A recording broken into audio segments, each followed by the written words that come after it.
together for a little bit. Oh, it's glorious. I'm gonna start bringing the fan. Thanks. Can you smell it? Can anybody smell it? Good.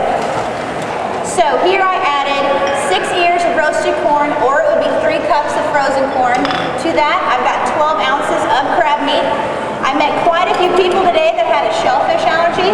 You can eliminate the crab, and this would just be a wonderful, wonderful corn soup. Throw in another cup or so of corn to make up for the volume you lose when you lose the crab meat.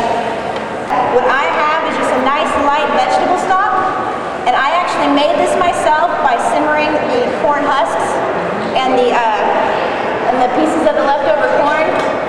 You don't have to do that. You can buy spectacular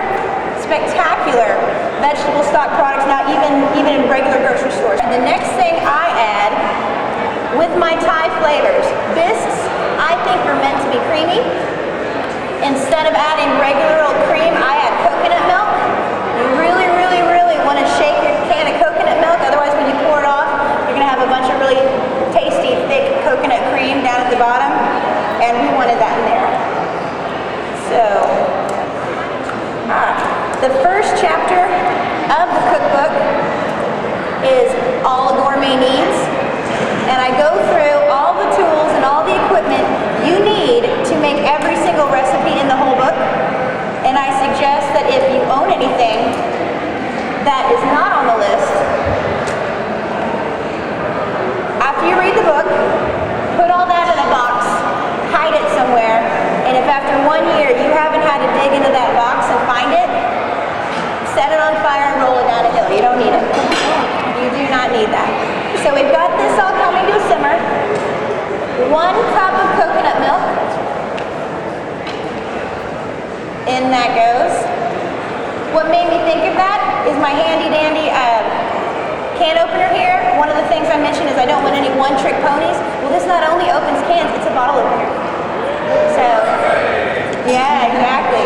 So if I were at home, I'd be having a beer right now. So all this is coming to a simmer. I need it to simmer before I can puree it, because otherwise all the ingredients haven't really become part of each other. They really need to mesh with each other. The final ingredient I add is a little bit of brown sugar. In the cookbook, I recommend you could use palm sugar if you can find it, but it's a little bit more of a specialty item. After I enrolled in culinary school, I started working in Dallas restaurants and came to find out, believe it or not, every single restaurant in all of Dallas has a crappy little kitchen. They really, really do. If you eat at a restaurant, it could be the best meal you've ever had in your entire life. That came out of a crappy kitchen. And I realized it's an art form to be able to make yourself nice meals, attractive meals, healthy meals when you have limited space, limited equipment, and limited refrigeration. I mean, just everything. And so the first chapter of the book helps you store things. It helps you grocery shop if you have limited refrigeration space. And then after that, you've got 150 pages of recipes, every single one of which can be completed in the most humble of kitchens with almost no tools whatsoever. So I've come to a simmer. I'm going to take my handy dandy